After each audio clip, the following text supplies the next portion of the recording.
Salutations, mini mathematicians. So great that you could join me today. We're doing 5.2a volume of cylinders.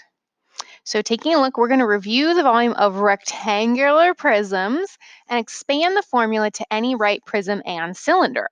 We're going to solve for the exact volume in terms of pi and the approximate volume, so that kind of sort of volume. We're going to apply our knowledge of literal equations to solve for a missing measurement. And I'm letting you know now, diagrams with labels are super helpful. So even if you're not so good at drawing 3D shapes, we'll have some practice today. Last year in 7th grade, you looked at the volume and surface area of some shapes, and you looked a little bit at cylinders. So we're going to expand that knowledge to some other shapes. Let's get started. Okay, so my friend Gunnar is starting his summer job doing swimming pool maintenance. Doesn't that sound like a fun job? So he has to do the following for each pool. He's got to drain the pool, he has to build a cover for each pool and determine how much material to cover each pool. And after covering each pool, he has to fill the pool back up with water. Obviously, kind of like before, you'd have to fill the pool before you put the cover on, right? That seems kind of weird. He has to calculate how much water is needed to fill each pool of a depth of 1 meter, 2 meters, 3 meters, or 4 meters. Yes, we're using meters today. It's a great measurement. So let's look at pool 1. So pool 1, each one of these boxes has a side length of 1. We can call them squares. So the amount of material needed for the pool cover, that would be the area. So that's equal to the area of the top or the bottom of the pool. So this shape is a rectangle, and it is a 3 by 2. So the area, and meters, 3 meters by 2 meters. And notice that 3 meters to the first power times 2 meters to the first power. We just did all those exponent rules. M to the first times m to the first is m to the second. You add your exponents, and 3 times 2 is 6. We need 6 square meters or meters squared of material for our cover. Then we're going to start filling up the pool. So when we fill up the pool 1 meter deep, so that's 1 meter, times the area, right, the shape of the bottom getting stacked up, is 6 meters squared. Meters to the first power times meters to the second power is meters to the third power. So now we're going to have 3 dimensions, right? This is going to be stacked up 1 meter deep. So if we went 2 meters deep, that's going to be 2 meters. And it's our volume, it's our area stacked up 2 meters in height. So 2 times 6, which is going to get us 12 meters cubed. Units are really important here. 3 meters deep, well, that's 3 meters times the 6 meters squared for the area, and that gets us 18 cubic meters of water in our pool now. And if we were 4 meters deep, well, that's 4 meters times 6 meters squared, which would get me 24 cubic meters of volume. Remember, area is 2 dimensions, length and a width. Length, just a length, is 1 dimension, and then volume is 3 dimensions. Cool. So why don't you look at pool 2 and finish number 2, see if you can see a pattern, and we'll go over that answer in just a moment. Okay, let's see how you did. Well, for this pool is shaped a little bit differently. Its base is a triangle. So we're going to create a triangular prism as we start filling it up. So the amount of material for the cover, the area of the base is 8 meters squared. Remember, area of a triangle is base times height divided by 2, or 1/2 b times h. So we got 8 meters squared. So 1 meter deep will be 8 cubic meters. 2 meters is going to be 16 cubic meters. 3 meters will be 24 cubic meters. And 4 meters will be 32 cubic meters.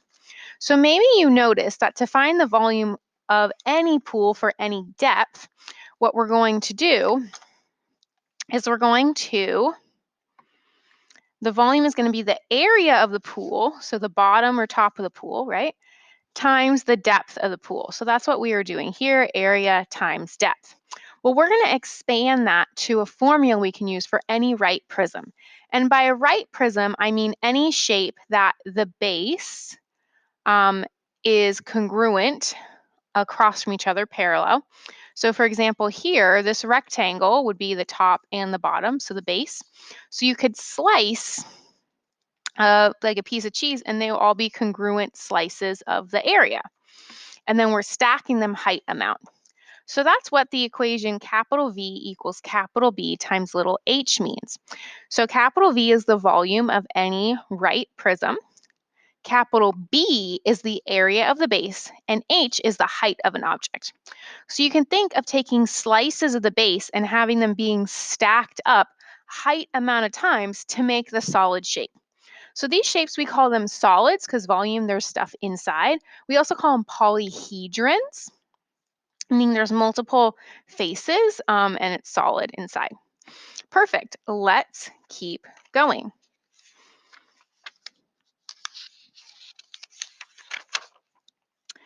So what we're going to do now is we're going to find the volume of two shapes. So remember, when we're finding the volume, and we're going to show all our work, volume is equal to capital B, meaning the area of the base, times h, which is the height of the object. So the most important thing we can do when solving these problems is identify what's your base. Is your base this rectangle or this triangle? Our base is the triangle because we would slice and make congruent triangle slices. If we sliced this way, our rectangles are going to get smaller and smaller. So we notice that our base is a triangle and we're stacking up. 8 millimeters is our height. A lot of times I like to put an arrow across to show the height, especially because our shape, our solid could be rotated in a way that is confusing about what really is your base. So don't get fooled.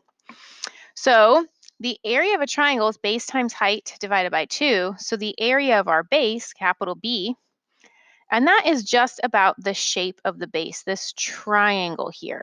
So the base of your base is 6. The height is 6, and we're dividing that by 2. 6 times 6 is 36, and half of 36 is 18. So here, my volume area of the base is 18. And the height of my shape is 8. So just be careful because you're going to have a lot of H's. Just be aware of what's the height represented by the base versus what's the height represented by the whole object. And then 18 times 8 is 144. And so we know the volume is 144 millimeters cubed, or we could say cubic millimeters. Great. And like I said, this is a triangular prism, and we focused a lot on that last year, identifying the names of the shapes. So number 5, we're given this other shape. So what's the base? That's the big question. What's the base? If I make slices coming up from this rectangle, well, all those rectangles are going to be getting smaller and smaller and smaller. But if I make my slices this way, notice they're all going to be congruent trapezoids. So a trapezoid is a 4-sided shape that has 2 opposite sides parallel. So maybe you've seen trapezoids shaped like this, or maybe they'll be shaped like this. The reason I remember it's called a trapezoid because it's how you trap a tiger. If you dug a pit like this into the ground and a tiger went into it, the tiger would be stuck because they wouldn't be able to climb out because of how the walls are. Trapezoids, how you trap a tiger. Well, what's important about a trapezoid? Trapezoid, the area of a trapezoid is base 1 plus base 2 divided by 2 times the height. And last year you noticed that you can chop off a triangle and add it to the other side to make a rectangle. So we're taking the average of the bases, so we add up both the bases that are parallel to each other and divide by 2 and then multiply by the height. That's your formula for the area of a trapezoid. So go ahead and calculate the area of the trapezoid so that you can then calculate the volume of the shape. Pause the video and finish calculating the volume now. Okay, let's see how you did.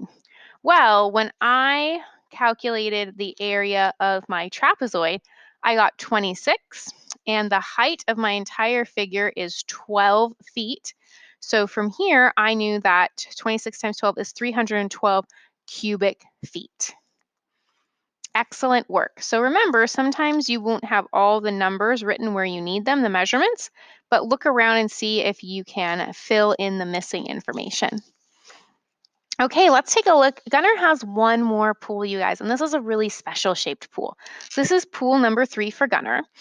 And we need to use what we know about the formula of volume is equal to the area of the base. So the area of the base that's getting stacked height amount of times for pool 3. And remember, each section here represents 1 unit.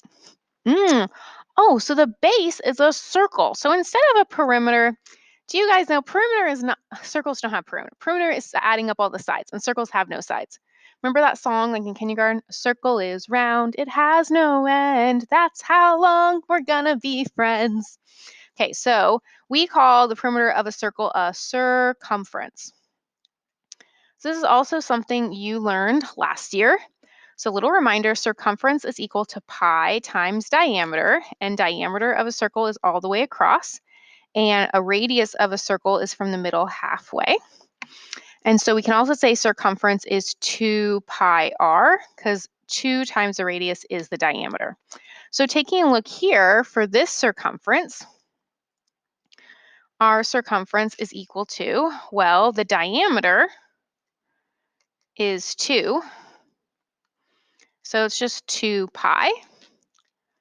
And what we're going to do is we're going to round our answers to the nearest tenth. So you're going to grab a calculator, and pi, not my dog, we're talking about pi, is the ratio of circumference over diameter. That's where it comes from, because if I wanted to get pi by itself, I'd divide both sides by diameter for any circle.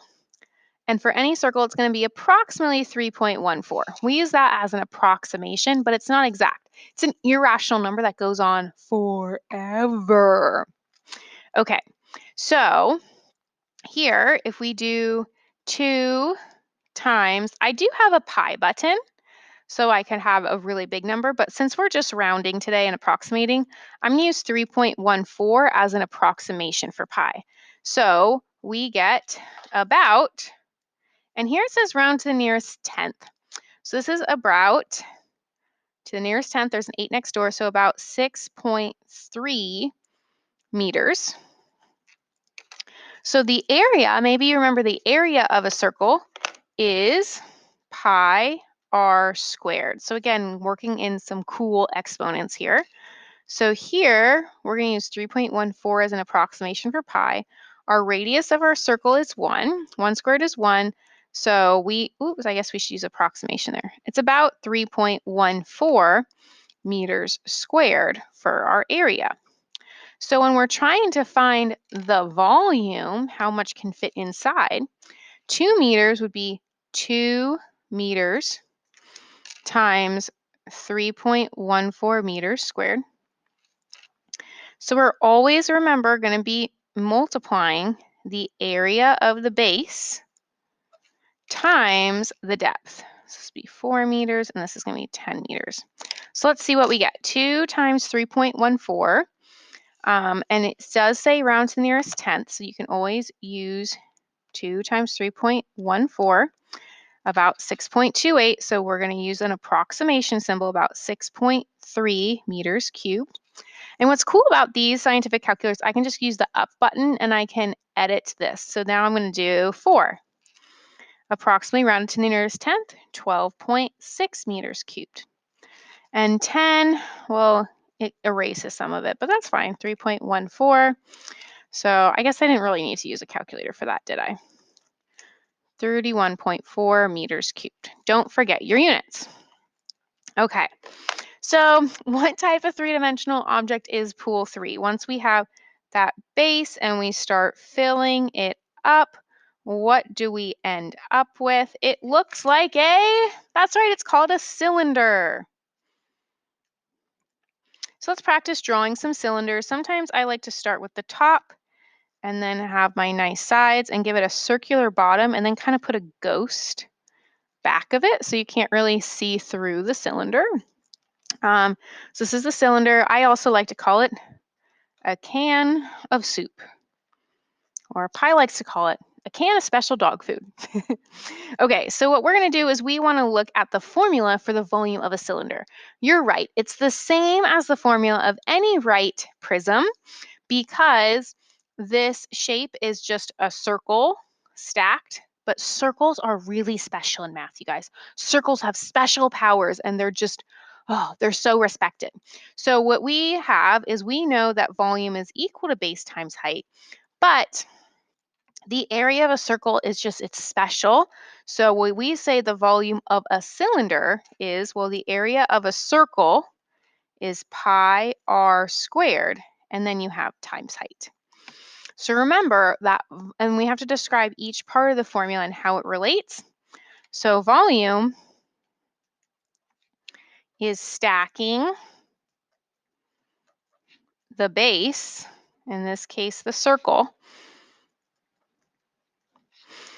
up height amount.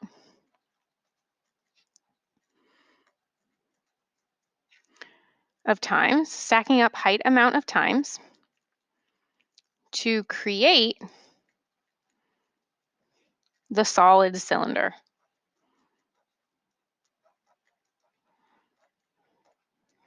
The can of special dog food. Okay, so let's practice this formula on the next page. So the directions are really important here. They're very specific. It says find the volume for each cylinder described below. Write your answer in terms of pi and also as a decimal rounded to the nearest tenth. Use 3.14 for an approximation of pi. Okay, so I'm going to do 9 and 12 with you. You're going to do 10 and 11 on your own. So number 9, of course, I'm going to identify, here's my height, and I'm given my radius.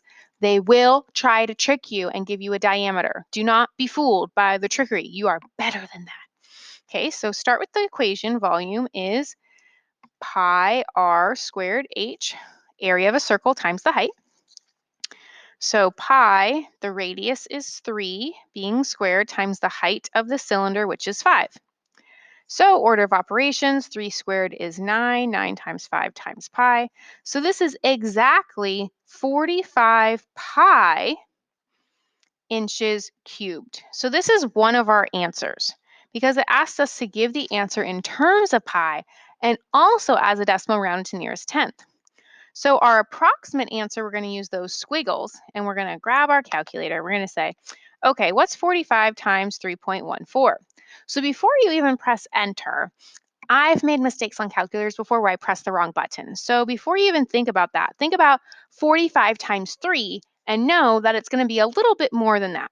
So if you weren't sure, 40, see, I pressed the wrong button, you guys. 45 times 3 is about 135. So we know 45 times 3.14 should be a little bit more. And indeed, I get 141 and 3 tenths. So 141 and 3 tenths cubic inches or inches cubed. Again, really important if I'm asking for both answers to give me both answers. Okay, well, let's take a look at 12. It says half of a cylinder with a diameter monster. Careful, the diameter monster, they'll try and trick you, of 8.8 centimeters. So remember, that means all the way across the cylinder on the base is 8.8 centimeters, which means halfway across is going to be 4.4 centimeters. Really important, draw some visual notes for you to not make a mistake. Okay, and the height is 9. Since they didn't give me a picture, I'm going to give myself a picture. So here is my beautiful cylinder, and I'm giving you a height of 9. And I'll just draw a little arrow to my radius, which I know is 4.4, and these are in centimeters. Okay, well, notice they said cutting this in half. Well, one way I could cut this cylinder in half is across the middle so that the new height is 4.5 centimeters. From here, I can calculate the volume. So volume is pi r squared h. Volume is pi.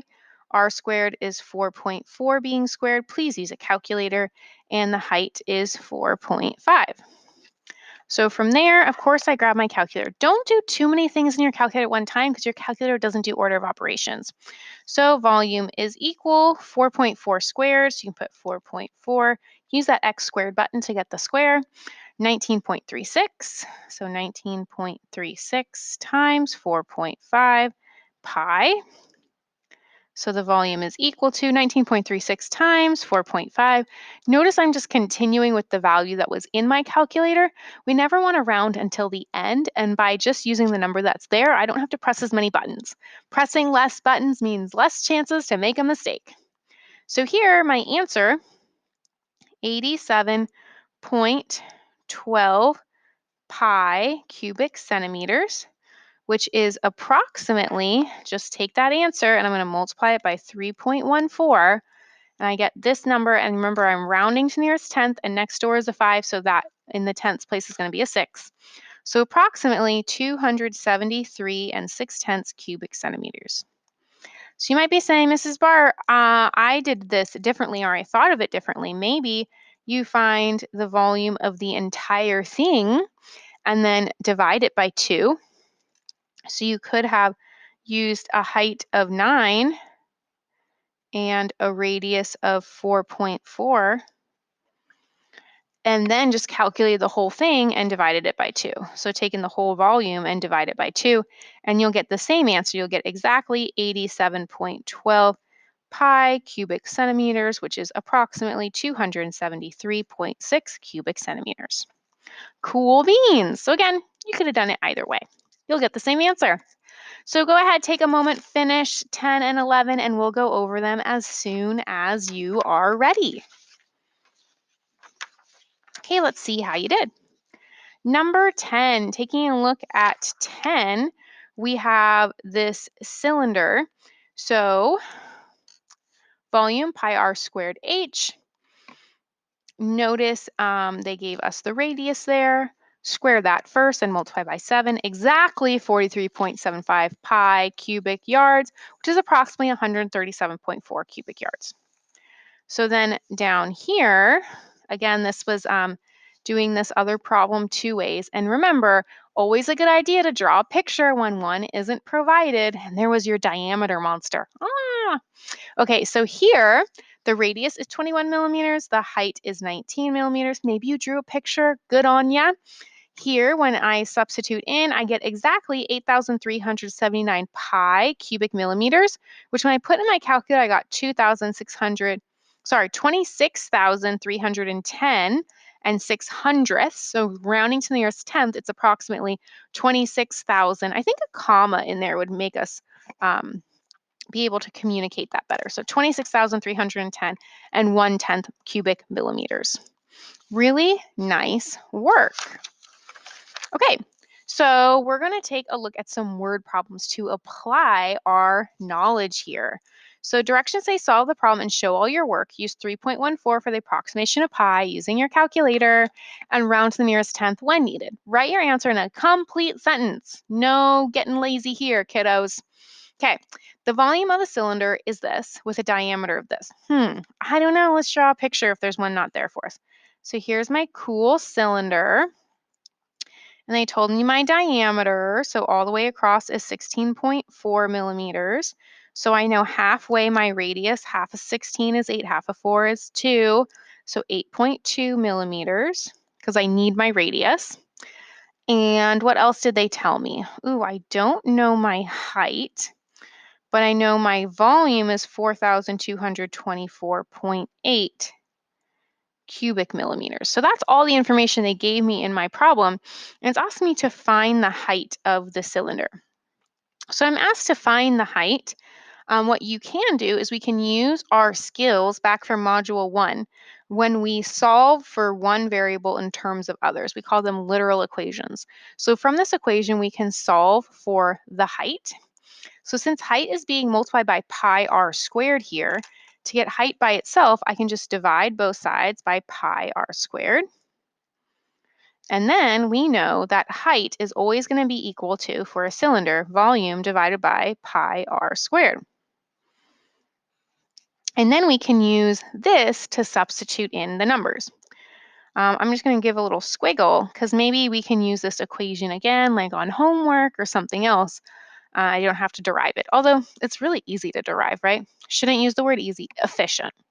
Okay, so we know that height is equal to the volume, which here is 4,224.8, divided by pi, which they told me is 3.14 as an approximation, and then the radius, which is being squared, 8.2 being squared. So be really super careful when putting this into a calculator. If you try to put this entire value into a calculator, you can do it, but you have to be really careful with your parentheses because the calculator doesn't know order of operations. So they might actually be multiplying when you want it to divide. So I think the best course of action here is to do this step by step. So 4,224.8 and then 8.2 squared. So 8.2 squared is 67.24. So you had 67.24 times 3.14. I guess these are approximations, huh? So it's approximately 4,224.8 divided by this pretty big decimal, 211.1336. So we can do this in our calculator, 4,224.8 divided by 211.1336, and we get this answer. Another thing that we could do is if we used parentheses and really communicated with our calculator what's the numerator, what's the denominator, we can say there's 4,224.8, close the parentheses, divided by, and then we're going to put everything in our denominator in parentheses too, 3.14 times 67.24. Close the parentheses and press equals. So because we are rounding to the nearest tenth here, we know that this is approximately 20.0. So we have to answer our question in a sentence. It says, find the height of the cylinder. The height is about or approximately 20.0 millimeters. And you're like, why am I putting the 20.0? To communicate that I am rounding it. It's not exactly 20 and it's not about 20. I'm rounding to nearest tenth. Or if I round to nearest hundredth, I'd say about 20.01 or 21 and 1/100ths. The next question asks us to find the circumference. Do you guys remember the formula for circumference? That's right. It's pi times diameter, which is the same thing as 2 pi r. In this problem, I was already given a diameter, so I'm just going to use what I was given. So, and it asked us to use 3.14 for pi times the diameter, which is 16.4. And just think about what do you think your answer should be about? So if you miscalculated or mispressed a button in your calculator, you're not just stuck with this answer that's wrong.